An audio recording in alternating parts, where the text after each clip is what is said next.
Hi hello ನಮಸ್ತೆ ಹೇಗಿದ್ದೀರಿ ಎಲ್ರು ನಾನು ಮುಮ್ತಾಜ್ ಬನ್ನಿ ಇವತ್ತಿನ ರೆಸಿಪಿ ನೋಡೋಣ. ಇವತ್ತು ನಾನು ಪ್ರೌನ್ಸ್ ಬಿರಿಯಾನಿ ರೆಸಿಪಿ ತೋರಿಸ್ತಾ ಇದ್ದೀನಿ. ತುಂಬ ಚೆನ್ನಾಗಿರುತ್ತೆ, ತುಂಬಾನೇ ಸುಲಭವಾಗಿ ಮಾಡುವಂಥ ಒಂದು ರೆಸಿಪಿ ಇದು. ನೆಕ್ಸ್ಟ್ ಟೈಮ್ ನೀವು ಪ್ರೌನ್ಸ್ ಬಿರಿಯಾನಿ ಎಲ್ಲ ಮಾಡುವಾಗ ಈ ರೀತಿ ಒಂದ್ಸಲ ಮಾಡಿ ನೋಡಿ, ಖಂಡಿತವಾಗಿ ನಿಮ್ಗೆಲ್ರಿಗೂ ಇಷ್ಟ ಆಗ್ಬೋದು. ತುಂಬಾನೇ ಚೆನ್ನಾಗಿರುತ್ತೆ ಮತ್ತು ನಾನು ಹೇಳ್ದಾಗೆ ಸುಲಭವಾಗಿ ಮಾಡುವಂಥ ರೆಸಿಪಿ ಇದು. ಬನ್ನಿ ನೋಡೋಣ. ವಿಡಿಯೋ ಇಷ್ಟ ಆದರೆ ಲೈಕ್ ಮಾಡಿ, ಹಾಗೆಯೇ ನಿಮ್ಮ ಫ್ಯಾಮಿಲಿ ಫ್ರೆಂಡ್ಸ್ ಜೊತೆ ಈ ವಿಡಿಯೋನ ಶೇರ್ ಮಾಡಿಕೊಡಿ. ನೋಡಿ ನಾನಿಲ್ಲಿ ಅರ್ಧ ಕೆ ಜಿ ಪ್ರಾನ್ಸ್ ತಗೊಂಡಿದ್ದೇನೆ. ನೋಡಿ ಈ ಥರ ಇದು ಕ್ಲೀನ್ ಮಾಡೋ ಮುಂಚೆ ಅರ್ಧ ಕೆ ಜಿ ಇದು ನಾನು ಕ್ಲೀನ್ ಮಾಡಿ ತೋರಿಸ್ತೀನಿ. ಸ್ವಲ್ಪ ಮಸಾಲ ಪೌಡ್ರ್ ಅದೆಲ್ಲ ಹಾಕಬೇಕು. ನೋಡಿ ಪ್ರೌನ್ಸ್ ಎಲ್ಲ ಈ ಥರ ಕ್ಲೀನ್ ಮಾಡ್ಕೊಂಡಿದ್ದೇನೆ. ಇದಕ್ಕೇನು ಸ್ವಲ್ಪ ಮಸಾಲ ಪೌಡ್ರ್, ಜಾಸ್ತಿ ಮಸಾಲ ಪೌಡ್ರ್ ಏನು ಬೇಕಾಗಿಲ್ಲ. ಒಂದು ಅರ್ಧ ಟೀ ಸ್ಪೂನಷ್ಟು ಅರಿಶಿನ ಪುಡಿ, ಆಮೇಲೆ ಸ್ವಲ್ಪ ಕಾಶ್ಮೀರಿ ಚಿಲ್ಲಿ ಪೌಡ್ರ್ ಅದೊಂದು 3/4 ಟು 1 ಟೇಬಲ್ ಸ್ಪೂನಷ್ಟು ಹಾಕ್ಬೋದು. ದೊಡ್ಡ ಸ್ಪೂನಲ್ಲೇ ನೋಡಿಕೊಂಡು ಹಾಕಿ, ಆಮೇಲೆ ಉಪ್ಪು, ರುಚಿಗೆ ಬೇಕಾದಷ್ಟು ಉಪ್ಪು, ಸ್ವಲ್ಪ ಕರಿಬೇವಿನ ಸೊಪ್ಪು ಹಾಕಿದ್ದೇನೆ. ನೀರು ಬೇಕಾದರೆ ಹಾಕಿ ಚೆನ್ನಾಗಿ ಮಿಕ್ಸ್ ಮಾಡ್ಕೊಳ್ಳಿ. ನೀರು ಅಥವಾ ಸ್ವಲ್ಪ ಆಯಿಲ್ ಬೇಕಾದರೆ ಅದು ಕೂಡ ಹಾಕ್ಬೋದು, ಯಾವುದು ಕೂಡ ಆಗ್ಬೋದು. ಚೆನ್ನಾಗಿ ಮಿಕ್ಸ್ ಮಾಡಿಬಿಟ್ಟು ಸ್ವಲ್ಪ ಹೊತ್ತು ಅದು ರೆಸ್ಟ್ ಮಾಡಲಿಕ್ಕೆ ಇಟ್ಟರಾಯ್ತು. ಒಂದು 10-15 ನಿಮಿಷ ಅಷ್ಟೆಲ್ಲ ಸಾಕಾಗ್ಬೋದು. ಆಮೇಲೆ ನೋಡಿ ಒಂದು ಪಾತ್ರೆ ಇಟ್ಟು, ನಾವು ಯಾವ ಪಾತ್ರದಲ್ಲಿ ಬಿರಿಯಾನಿ ಮಾಡ್ತೀವಿ ಆ ಪಾತ್ರೆ ಇಟ್ಟು ಅದಕ್ಕೆ ಸ್ವಲ್ಪ ಆಯಿಲ್ ಹಾಕಿಬಿಟ್ಟು ಪ್ರೌನ್ಸ್ ಎಲ್ಲ ನೋಡಿ ಈ ಥರ ಇಟ್ಟಿದ್ದೇನೆ. ಅದು ಪ್ರೌನ್ಸ್ ಹಾಕುವಾಗ ನನಗೆ ಅದು ಕ್ಯಾಮರಾ ಆಫ್ ಆಯಿತು. ಇದು ಫ್ರೈ ಮಾಡಿಕೊಂಡ್ರೆ ಆಯಿತು. ನೋಡಿ ಈ ಥರ ಜಾಸ್ತಿ ಆಯಿಲ್ ಬೇಡ. ನೋಡಿ ಇದರಲ್ಲಿ ಕಾಣುತ್ತಲ್ಲ, ಸ್ವಲ್ಪ ಆಯಿಲ್ ಸಾಕು. ಆಮೇಲೆ ಪ್ರೌನ್ಸ್ ಎಲ್ಲ ಫ್ರೈ ಮಾಡುವಾಗ ಜಾಸ್ತಿ ಡ್ರೈ ಆಗಬಾರ್ದು, ಸ್ವಲ್ಪ ಸಾಫ್ಟ್ ಆಗಿರಬೇಕು. ಇದರಲ್ಲಿ ಫ್ರೈ ಆಗಲಿ ಅಷ್ಟರಲ್ಲಿ ಇದಕ್ಕೆ ಬೇಕಾದ ರೈಸ್ ನಾನಿಲ್ಲಿ ತೆಗೆದಿಟ್ಟಿದ್ದೇನೆ. 2.5 ಕಪ್ ರೈಸ್ ತಗೊಂಡಿದ್ದೇನೆ. ನಾನಿಲ್ಲಿ ತಗೊಂಡದ್ದು ಕೋಲಂ ರೈಸ್ ಅಂತ, ನಾವು ಗೀ ರೈಸ್ ಎಲ್ಲ ಮಾಡ್ತೀವಲ್ಲ ಆ ಥರ ರೈಸ್, ಗೀ ರೈಸ್ ಮಾಡುವ ರೈಸ್ ಇದು. ಅಂದರೆ ನಾವು ಜೀರಿಗೆ ಶಾಲ, ಗಂಧಸಾಲ ಈ ಥರ ರೈಸ್ ಉಂಟಲ್ಲ ಆ ರೀತಿಯ ಒಂದು ರೈಸ್. ಇಲ್ಲಾಂದರೆ ಬಸ್ಮತಿ ರೈಸ್ ಕೂಡ ತಗೋಬೋದು. ಬಸ್ಮತಿ ರೈಸ್ಗಿಂತ ರುಚಿ ಎಲ್ಲ ಚೆನ್ನಾಗಿರೋದು ಈ ಥರ ರೈಸ್. ನಾವು ಗಂಧಸಾಲ, ಜೀರಿಗೆ ಶಾಲ ಈ ರೀತಿ ರೈಸ್ ಉಂಟಲ್ಲ ಅದರಲ್ಲಿ ಚೆನ್ನಾಗಿರುತ್ತೆ. ಯಾವುದು ಬೇಕೋ ಅದು ನಿಮಗೆ ಬೇಕಾದದ್ದು ತಗೊಂಡ್ರೆ ಆಯಿತು. ಇದು ಚೆನ್ನಾಗಿ ವಾಶ್ ಮಾಡಿಬಿಟ್ಟು ಒಂದು ಅರ್ಧ ಗಂಟೆ ನಾನಿಲ್ಲಿ ನೆನೆಸಿಡ್ತಾ ಇದ್ದೀನಿ ರೈಸ್. ನೀವು ಜೀರಿಗೆ ಶಾಲ, ಗಂಧಸಾಲ ರೈಸ್ ಆದರೆ ಒಂದು 20 ನಿಮಿಷ ನೆನೆಸಿಟ್ರಾಯ್ತು. ಮತ್ತು ಬಸ್ಮತಿ ರೈಸ್ ಆದರೆ ಒಂದು ಅರ್ಧ ಗಂಟೆ ನೆನೆಸ್ಕೋಬೇಕು ಫಸ್ಟ್. ಆಮೇಲೆ ಅಷ್ಟರಲ್ಲಿ ನೋಡಿ ಇದು ಪ್ರೌನ್ಸ್ ಇಲ್ಲಿ ಫ್ರೈ ಆಗಿ ಬಂದಿದೆ, ಎಲ್ಲ ತೆಗಿತಾ ಇದ್ದೀನಿ. ಈ ಥರ ಫ್ರೈ ಆದರೆ ಸಾಕು, ಜಾಸ್ತಿ ಡ್ರೈ ಆಗಿ ಮಾಡ್ಕೋಬಾರ್ದು. ನೋಡಿ ಈ ರೀತಿ. ಆಮೇಲೆ ಅದೇ ಪಾತ್ರಕ್ಕೆ ನಾವು ಮತ್ತೆ ಸ್ವಲ್ಪ ಆಯಿಲ್ ಹಾಕಬೇಕು. ಮಸಾಲ ಇದು ಫ್ರೈ ಮಾಡಲಿಕ್ಕೋಸ್ಕರ ಬೇಕಾದಷ್ಟು ಹಾಕಿ, ನೋಡಿ ಇಷ್ಟು ಆಯಿಲ್ ಹಾಕಿದ್ದೇನೆ. ಅದಕ್ಕೆ ಒಂದು 3 ಮೀಡಿಯಮ್ ಸೈಜ್ ಈರುಳ್ಳಿ, ಅದರ ಜೊತೆಗೆ ಒಂದು 2 ಅಥವಾ 3 ಹಸಿಮೆಣಸು ಹಾಕಿ, ಈರುಳ್ಳಿ ಚೆನ್ನಾಗಿ ಫ್ರೈ ಆಗಿ ಬರಬೇಕು. ಇದು ಈರುಳ್ಳಿ ಎಲ್ಲ ಚೆನ್ನಾಗಿ ಫ್ರೈ ಆದರೆ ಇದಕ್ಕೆ ಸ್ವಲ್ಪ ಶುಂಠಿ ಮತ್ತು ಬೆಳ್ಳುಳ್ಳಿ ಪೇಸ್ಟ್ ಹಾಕಬೇಕು. ಈರುಳ್ಳಿ ಫ್ರೈ ಆಗಬೇಕು, ಇಲ್ಲಾಂದರೆ ಮಸಾಲೆ ಎಲ್ಲ ಅಷ್ಟು ಚೆನ್ನಾಗಿರಲ್ಲ. ಅದಕ್ಕೋಸ್ಕರ ಚೆನ್ನಾಗಿ ಫ್ರೈ ಆಗಬೇಕು ಈರುಳ್ಳಿ. ನೋಡಿ ಈ ಥರ ಈರುಳ್ಳಿ ಎಲ್ಲ ಫ್ರೈ ಆಗಿ ಬಂದಿದೆ. ಇದಕ್ಕೇನು ದೊಡ್ಡ ಸ್ಪೂನಲ್ಲಿ ಒಂದು ಅಥವಾ 1/4 ಟೇಬಲ್ ಸ್ಪೂನಷ್ಟು ಶುಂಠಿ ಮತ್ತು ಬೆಳ್ಳುಳ್ಳಿ ಎರಡೂ ಕೂಡ ಮಿಕ್ಸಿ ಜಾರಿಗೆ ಹಾಕಿ ಸ್ವಲ್ಪ ಕ್ರಷ್ ಮಾಡಿ, ಅದು ದೊಡ್ಡ ಸ್ಪೂನಲ್ಲಿ 1 ಅಥವಾ 1/4 ಅಷ್ಟೆಲ್ಲ ಸಾಕು. ಶುಂಠಿ ಮತ್ತು ಬೆಳ್ಳುಳ್ಳಿ ಪೇಸ್ಟ್ ಹಾಕಿ ಮತ್ತೆ ಸ್ವಲ್ಪ ಹೊತ್ತು ಫ್ರೈ ಮಾಡ್ಕೋಬೇಕು. ಅದರ ಹಸಿ ವಾಸನೆ ಎಲ್ಲ ಹೋದ ನಂತರ ನಾವು ಇದಕ್ಕೆ 2 ಟೊಮೆಟೊ, ಅದೊಂದು ಮೀಡಿಯಮ್ ಸೈಜ್ ಟೊಮೆಟೊ ಹಾಕಿ ಸ್ವಲ್ಪ ಹೊತ್ತು ಮುಚ್ಚಳ ಹಾಕಿಬಿಟ್ಟು ಅದು ಟೊಮೆಟೊ ಎಲ್ಲ ಚೆನ್ನಾಗಿ ಸಾಫ್ಟಾಗಿ ಬರಲಿ. ನೋಡಿ ಟೊಮೆಟೊ ಎಲ್ಲ ಸಾಫ್ಟಾಗಿ ಬಂದಿದೆ. ಇನ್ನು ಇದಕ್ಕೆ ನಾವು ಸ್ವಲ್ಪ ಮಸಾಲ ಪೌಡ್ರ್ ಎಲ್ಲ ಹಾಕಬೇಕು.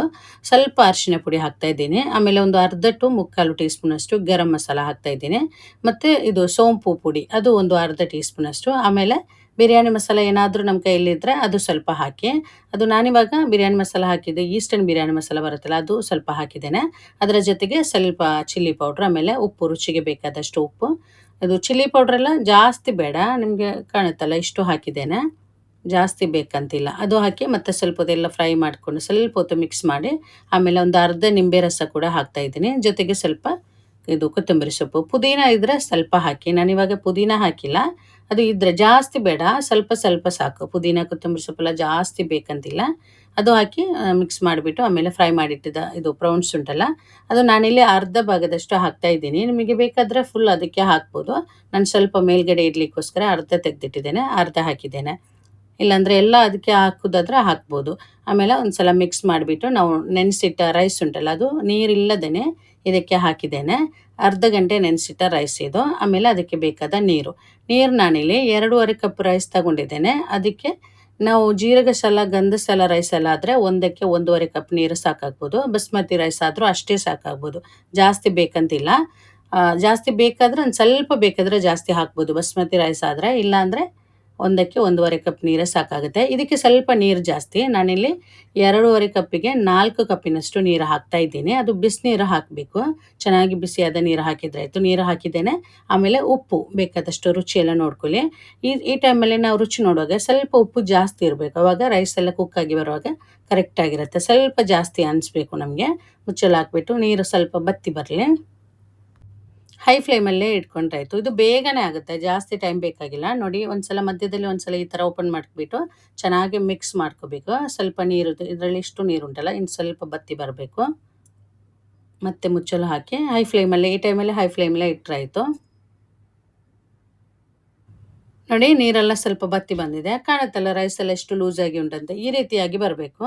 ಈ ಥರ ಆಗಿ ಬಂದ ನಂತರ ನಾವಿದು ಲೋ ಫ್ಲೇಮಲ್ಲಿ ಇಟ್ಕೋಬೇಕು. ಅತಿ ಸಣ್ಣ ಉರಿಯಲ್ಲಿ ಇಟ್ಕೊಂಡು ಇದು ರೈಸ್ ಎಲ್ಲ ಚೆನ್ನಾಗಿ ಮಿಕ್ಸ್ ಮಾಡಿಬಿಟ್ಟು ಈ ರೀತಿ ಚೆನ್ನಾಗಿ ಇದು ಲೆವೆಲ್ ಮಾಡಿಕೊಡಿ. ಲೆವೆಲ್ ಮಾಡಿದ ನಂತರ ನಾವು ಫಸ್ಟ್ ತೆಗೆದಿಟ್ಟ ಪ್ರೌನ್ಸ್ ಉಂಟಲ್ಲ ಅದನ್ನು ಹಾಕ್ತಾ ಇದ್ದೀನಿ. ಹಾಕಿ ಇದರ ಮೇಲ್ಗಡೆ ಸ್ವಲ್ಪ ತುಪ್ಪ, ಆಮೇಲೆ ಸ್ವಲ್ಪ ಕೊತ್ತಂಬರಿ ಸೊಪ್ಪೆಲ್ಲ ಹಾಕಿ ಮುಚ್ಚಳ ಹಾಕ್ಬಿಟ್ಟು ಲೋ ಫ್ಲೇಮಲ್ಲಿ ಒಂದು 10-12 ನಿಮಿಷ ಎಲ್ಲ ಬೇಕಾಗ್ಬೋದು, ನೋಡ್ಕೊಳ್ಳಿ. ಇದು ನಾನು ತೆಗೆದ ರೈಸ್ ಸ್ವಲ್ಪ ಟೈಮೆಲ್ಲ ಸ್ವಲ್ಪ ಜಾಸ್ತಿ ಬೇಕು ಇದಕ್ಕೆ ಕುಕ್ ಆಗಲಿಕ್ಕೆ. ನೋಡಿಕೊಂಡು ನೀವು ಯಾವ ರೈಸ್ ತಗೊಳ್ತೀರೋ ಅದಕ್ಕೆ ಬೇಕಾದಷ್ಟು ಟೈಮ್ ಲೋ ಫ್ಲೇಮಲ್ಲಿ ಇಟ್ಟರಾಯ್ತು. ಒಂದು 10-12 ನಿಮಿಷ ನೋಡಿಕೊಂಡು ಬೇಕಾದಷ್ಟು ಟೈಮ್ ಇಟ್ಟರಾಯ್ತು. ನೋಡಿ, ಇವಾಗ ಇದು ರೈಸ್ ಎಲ್ಲ ರೆಡಿಯಾಗಿ ಬಂದಿದೆ, ಕುಕ್ ಆಗಿ ಬಂದಿದೆ, ಕರೆಕ್ಟಾಗಿ ಪರ್ಫೆಕ್ಟಾಗಿ ಬಂದಿದೆ. ನಾವು ಈ ಥರ ಪ್ರೌನ್ಸ್ ಬಿರಿಯಾನಿ ಎಲ್ಲ, ನಾವು ಯಾವುದೇ ಬಿರಿಯಾನಿ ಈ ಥರ ಎಲ್ಲ ಮಾಡುವಾಗ, ಮಿಕ್ಸ್ ಬಿರಿಯಾನಿ ಎಲ್ಲ ಮಾಡುವಾಗ ಸ್ವಲ್ಪ ಜಾಸ್ತಿ ಕುಕ್ ಆಗಲಿಕ್ಕೆಲ್ಲ ಚಾನ್ಸ್ ಇರುತ್ತೆ. ಆ ಥರ ಏನೂ ಆಗಿಲ್ಲ, ಚೆನ್ನಾಗಿ ಪರ್ಫೆಕ್ಟಾಗಿ ಬಂದಿದೆ. ರೈಸ್ ಎಲ್ಲ ಜಾಸ್ತಿ ಬೆಂದರೆ ಚೆನ್ನಾಗಿರಲ್ಲ, ಅಂದರೆ ಮುದ್ದೆ ಥರ ಎಲ್ಲ ಇದ್ದರೆ ಅಷ್ಟು ಚೆನ್ನಾಗಿರಲ್ಲ ತಿನ್ನಲಿಕ್ಕೆ. ಈ ರೀತಿ ಇರಬೇಕು. ನೋಡಿ, ಚೆನ್ನಾಗಿ ಒಂದು ಸಲ ಮಿಕ್ಸ್ ಕೊಡ್ತಾ ಇದ್ದೀನಿ.